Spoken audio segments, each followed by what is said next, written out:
Alright, simply put, do you want to know how to do toy photography? Well, stick around and I'll show you how.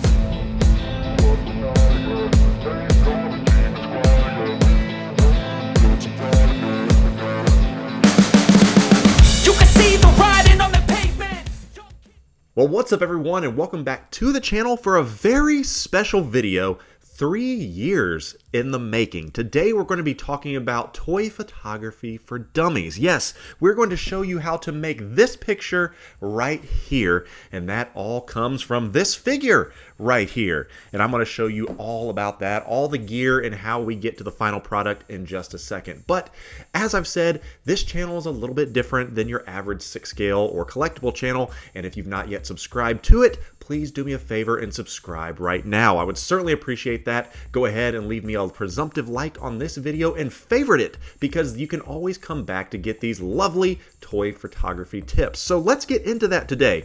The idea of toy photography, what is that all about? Well, as you know, if you're a 6 scale collector by any means, you get to see these things called blogger photos, and people put out these wonderful, beautiful product photos of the collectibles that we go and purchase. With that being said, people always said, wow, those are really, really nice. How do they go about and do that? And I got the idea, you know what? I want to go and do that myself. I have dozens and dozens of these figures. I want to go and do some photography as well. So like many of you, I went ahead and started shooting things on my phone. I said, okay, here's my action figure. Back then there were Marvel Legends and Star Wars Black Series. And I said, I want to try and do something fun with these. So I took my phone, I tried to get some lighting, added a couple special effects through some different types of apps on my phone. And before you knew it, I'm like, I need to figure out a better way to do this. And then my buddy told me, hey, you might want to actually invest in a real camera, because you're never going to get the actual footage that you want and the shots you want by just using your phone. Now, let me just go on and say that you don't have to have a giant expensive camera, giant expensive lenses to get and have fun shots. I'm simply telling you that things that I wanted to do, and I wanted just to have a little bit higher looking shots. So that's why I went and got a better lens, a better camera. Before you know it, I've been investing and doing in this thing called toy photography for about 3 years. I feel like I've just now started to hit my stride on exactly what my style is. And that's the thing, is that everybody has their own style. Not everyone's going to do it the same way. Some people like to go and put it on a green screen essentially and put a digital background behind it in Photoshop. Cool, that works great for you, then I'm so happy you can. I do something called a digital background or a digital diorama, and we'll talk about that in just a second when I show you how to do it. So all that being said, is the idea of your style is something that needs to be yours. Now, if you look at my Instagram page, and obviously if you're not following, make sure to go check that out. A lot of my shots are very portrait heavy, if you want to say that. A lot of them focus in on the wonderful head sculpts, kind of just from the waist up. I don't do a lot of full body shots because I found out I wasn't really good at it, and it really wasn't capturing the essence or the beauty of the figure. So my thing is kind of close, tight, well-lit shots, and that's the other thing I would say is part of my style, is that I like to use a lot of accent colors, a lot of highlights, and as I've said, if you can see on my Instagram, I certainly try to put some color pop into these photos. But that is the question everyone always asks. They said, how do you do this? And can I do this? Well, yes, absolutely you can. So I'm going to show you how to do it. So we're going to start by taking a look at everything that I use to shoot these figures. I'm going to show you how I do it, all the lighting that I use, how to set that up. I'll tell you then how I go and edit these and kind of export those and ultimately end with them up on Instagram. But one thing I do want to say is to answer the question of how do you get creative inspiration? And the thing is, for me, I just kind of look around. If I'm watching a video or something like that and I see a scene from a movie, I'd be like, wow, I'd really like to recreate this. Or, as I would say, someone asked me, and I will show you by taking a simple look around my collection room. So someone responded to my story to when I asked about some questions for photography, and they said, where do you get your inspiration? And honestly, it's me just kind of coming around in here and looking around, like I said, and see what jumps out at me. Sometimes it's as simple as walking up to a figure and saying, wow, haven't seen this in a while, and I'd like to take a shot at that. So that's what we do. Or maybe it's simply just walking around and seeing if any type of certain color pops. But obviously for this situation here, I put up an Instagram poll and everyone voted for Anakin Skywalker. So that is going to be our figure. Alright, so now let's talk about our gear and everything we use to shoot the photos. And all the accessories. Everything you see here outside of the figure is what I use to shoot the photos. The most important thing, as I will say, is the lighting, but we will talk about that in just a quick second. But let's talk about the main workhorse. That is the actual camera. And we're going to talk about the camera body. And this right here is a Nikon Z6. We'll talk about the different types of settings that we use for the photos in just a second. But this is a Z6. Here is a macro lens, the MCV-28. And I use that for my macro shooting for the portrait photography for these figures. And that works out really well for me. Now I also do have this stock lens. This is the ones that came with the camera. And a lot of people think that the camera is what gives you all the power and all the good shots, but in my opinion, it's the view of the lens that does it. And so that's what is the most important thing to me. So if you're deciding on whether you want to put all your money in the camera or the lens, I'm always going to opt to vote for the lens. That's the one I think is really the main difference maker. Now this is a stock lens, as I said. I do use this for some kind of long distance shots. It does have a nice zoom on it, so good telescoping lens. So if you want to set it up a little bit farther away from the figure, you can use that, but a majority will shoot it right here on the Z6. Love being able to get the bokeh, love being able to get the sharp close-up portraits, but that's my style. And as I said, make sure to find yours. Now going back to the lights, here are going to be some main pieces, and the lighting is going to be essential. These are two different types of LumeCubes. This one is the LumeCube Panel Mini, as it says. And then this one attached to the tripod is the Lume Panel Go. So those are the two types of LumeCubes that I use. You can grab those at Best Buy or Amazon, wherever. Link is below. Let me put that lens cap back on. Link in the description, as I had mentioned. So with that being said, these are simply powered by USB-Cs. That's how you charge them up. And they have really good battery life on it, as long as you don't turn it up too bright. Now we'll talk about this in a second, but you can adjust the brightness as well as the warmth. And the warmth is something that's going to be important, especially when it comes to some of the color grading that we'll talk about in just a little bit. So between that and this, and then there are these. These are my Philips Hue lights. I've talked about those before, and I control all of that from this panel right here. Just a nice little app on my iPad. You can see I have the displays for my collection room, and you literally can just flip the toggle, and there it is. Nice red light, and you can choose anything you want. You can adjust it on how bright you want it to be with a simple little slider. If you don't like those colors, you can go to a full color wheel. Change it to anything that you want. Extremely valuable resource, and that's how I get my nice color effects. You can see that light actually reflecting, and I'll show it to you in real time if you want to change it to a different color. Check it out. Pretty cool, right? Full color spectrum at your disposal. So that is what I use to set up for my photos. And so everything that else is recorded onto an SD card, naturally. Just a standard 64 gig SanDisk, and then I plug it into my computer and export it out. So here is the figure, and you have to ask yourself, what is going to be dynamic enough to want to take a picture of? Now I love that we're using Anakin because there's a lot that you can do. You can have Jedi robes, really, really good head sculpt, obviously. You can do a lightsaber effect, you can do something with that. But what do you want to do? How do you decide on what you want to do with a pose? You just have to pose it up and think about what you want to do. Don't be afraid to break any of these. I always get asked, are you afraid of breaking any of your figures? Well, no, not at all. Now, I think I remember in the last photo that I took of Anakin, I had his robe on, so we're going to take the robe off this time.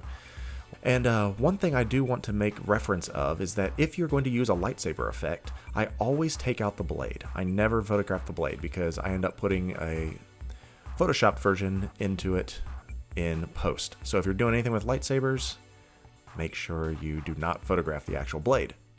So this is the pose that we're going to end up going with. As you can say, wow, that doesn't look that dynamic. And you may ask, how do you know whether or not it's going to photograph well? Well, naturally, you just take out your camera and do some test shots. Move it around, take a few different angles, see what is the best lighting available, what's going to be the best angle. Just like any other photograph, when you're photographing people, you have to find the best angle. And so I think I'm going to end up settling on something like this and try something like it and maybe tilt it up a little more, find the right angle, just move it around and see what is the most flattering. Now the lighting is not in officially, but this pose is kind of dynamic enough for us to try. Now my goal is to do a little bit of education on these things called digital backgrounds. That is what I end up using for all of my figures. And I wanted to bring up a little bit of real world technology, that being the Mandalorian, because they naturally use something very similar to a digital background, and it's called the volume. As you can see, we have Mando walking here, and in the event that you can't travel to a lava planet or an ice planet, you just kind of create it yourself, and that's what they do here. And as you can see, this is a really cool technology that they're using and implementing, and we're going to translate that to our figures. You end up putting the character or the actor in front of the screen, filming it up, framing it up, and then you end up getting a nice little shot like this. This is a really cool picture as well because it's very similar to what we're going to end up doing. You see, here is the screen, here is the final image. Same thing like this. You can see the lighting and how it bounces off the character. We're going to be doing that ourselves in just a second. But as I said, you can't go to Mustafar if you are trying to go to a lava planet, so I'm going to create our digital background ourselves. And I just go to Google to find all these different things, and I like to use the 4K wallpapers, anything that's going to be a nice high definition image that I can put on my actual computer screen, put the character in front of it, light it up, and then go for something really nice. So there's a bunch of different options here for Mustafar.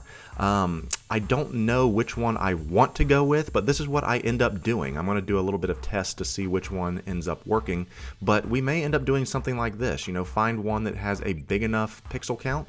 That way when you do open up the image in a new tab, it is big enough. So yeah, I mean, we'll see how that goes, and we'll see if we can put the figure in front of it and how it looks. But this is what I do. I use a digital background for all of my shots. And one of the things I also do, because just like if you stare into the sun, naturally anything in front of the sun or a light source is going to be shadowed out. And so lighting is so important, as we talk about. I pick dark backgrounds for a lot of my photos because that way you can really light the character. It becomes for the forefront. It becomes the main purpose of your image. You want to show the figure, not the background. So try to pick something that's dark and that things aren't going to be too distracting. This may be a little bit too distracting, but I will do a test shot to see, and I will show you that in real time. So now let's maybe use this, put the figure in front of it, and see how it looks. Okay, I'm going to do my best to show this the best I can. I'm about a few hands too short to be able to show you all of this, but as you can see, here is a background, but this is not the background that we're going to use. I want to show you in real time just how distracting it can be if you don't pick the right one. If it's too bright, if it's too busy, it really detracts from the figure.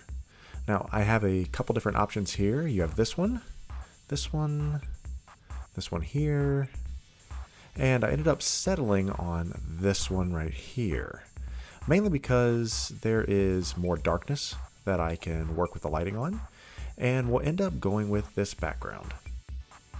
And once again, there's a difference in this look and this one. Let me try that again.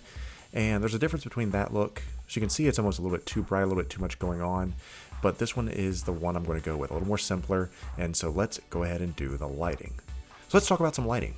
Now, as you can see, I have 4 different light sources pointed at the figure. And I'm going to talk about each of these in just a quick second. So with that being said, you want to light a figure to where it actually comes alive. So we're going to start with some subtle accents. I put these up here just so you can get a nice shape to the back of the head. You don't want it just to be kind of disappearing in the background. You want to show a little bit of shape and a little bit of illumination on the back of the head. And I'll show that to you once we put it behind the camera. Now, one great thing about Hot Toys are the reflective irises. They're made of glass, so they reflect this light right here. And it's bouncing right off the glass irises, and it looks awesome, really cool effect. Now I do keep it really low because it doesn't need to be super bright, just a simple little light to reflect off the glass to give it that nice, clean effect in the eyes. So now let's talk about the accent lights with color and the color pops. So we have a lightsaber here that we're going to be using. So what naturally are you going to use? You're going to be using blue.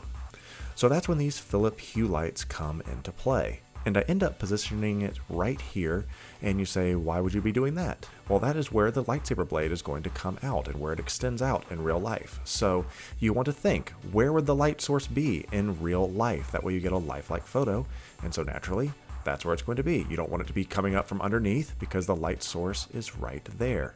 So if you can just kind of imagine in your eye a magical blade, or that blade rather, going right through there, that is going to be where the light source is, and it's going to give a nice light blue effect. Now you can play with the different type of lighting to get it the right hue, the right color, the right brightness, and I'll show you what that looks like. Kind of just play with these just right to get it where you have it illuminated just right, and I'll show you that behind the camera in just a quick second. But we need a little more accent light because we're here on Mustafar. So let's go back to our Philips Hue panel and turn on the orange, and now a nice warm glow. Pretty cool, right? So you have an accent light at the top for the back of the head, you have the lightsaber, the irises reflecting, and a little bit of a warm lava hue. So now that we have the lighting in place, once you grab the camera, you should be able to get a nice visual, especially when you frame it up and adjust the contrast accordingly. Now these are the settings that I use. If you want to make it brighter, make it darker, you can. Simple flick of the wrist. Now I like to be able to have everything to be manual on my camera, adjust everything completely at your fingertips. Here are my actual settings for this shot. It will vary from shot to shot and figure to figure depending on how bright it is, what type of light you're using, but that's what I'm using here. And depending on what you're doing will dictate how bright and dark you want it to be. So this is where I'm going to keep it. Now we're going to actually start taking some pictures to figure out and get an idea of just how well it's supposed to look. Alright, now it's time to pick the photo to actually edit. And I want to go on record by saying that I take a lot of photos. Sometimes you have to take multiple shots, multiple different backgrounds to see which one actually works best. It's a little bit of trial and error, and that's what I like to do. And as you can see, I take a lot of photos. It may not be the first try, it may be the last try that ends up working the best, but ultimately take as many shots as you need to get the right angle and the right lighting that you want. So let's go to the pictures that we ended up taking today. Starting with this one. This is the first one outside of the camera, and you may look and say, wow, great job. Well, to me, there was something a little bit off about this that I wanted to adjust, that being the hilt of the lightsaber. Now, if you look at it, it is pointed to where you can't see the tip of it, and I wanted to make sure to capture the lighting just right for when we actually add the blade in. So I went ahead and just kind of moved it into his arm, and then you can see, just very subtle, but it changed. It changed the whole angle of the photo. So those are some of the things that I take into consideration when I'm looking at my pictures. So we went through a couple different ones. We ended up going through some of these. This one was okay. This one was a little bit better. I liked a little bit how it was darker. But if you look at this one, it's too much light on the left side of the face. Too much orange. This one's a little bit better. Went through this. I was like, oh, that's not bad, but the top of the head is cut off. So we ended up going with this one being the last photo, but I was stuck between this one and that one. And I said, ooh, which one do I like? This is very subtle, but this one has a little more clearance at the top. This one has a little less clearance at the top. So with that being said, which one we want to go with? I am going with this one. So here's the official image right out of the camera, no edits done, and we are going to jump right into this. Now let me also say that I have to go ahead and adjust this to the Instagram sizing standards. That end up being 4:3 is the one I usually go with. Instagram's funny about it being too wide or too long, so you kind of have to cut it down already. So we go with 4:3 on that.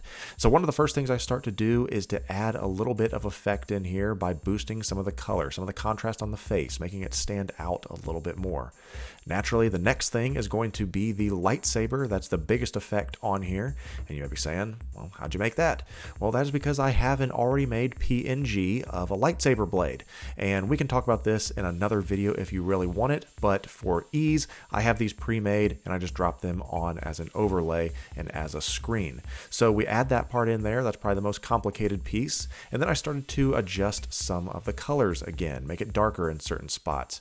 I also wanted to go and add a little more depth to it, and that is where this sand cloud comes in. And once again, yes, another pre-made effect I already have and have it saved on there, and went ahead and added it in there. But it was a little bit too bright, so we wanted to go ahead and drop it down a little bit. As you can see, added a little bit of darkness over there in the corner, continue to pop out the color on the face, make it a little sharper. But then we wanted to add a lens flare, add something a little bit more to it to add a little more realism to where it looks like it's jumping off the page. So added that in there above the shoulder.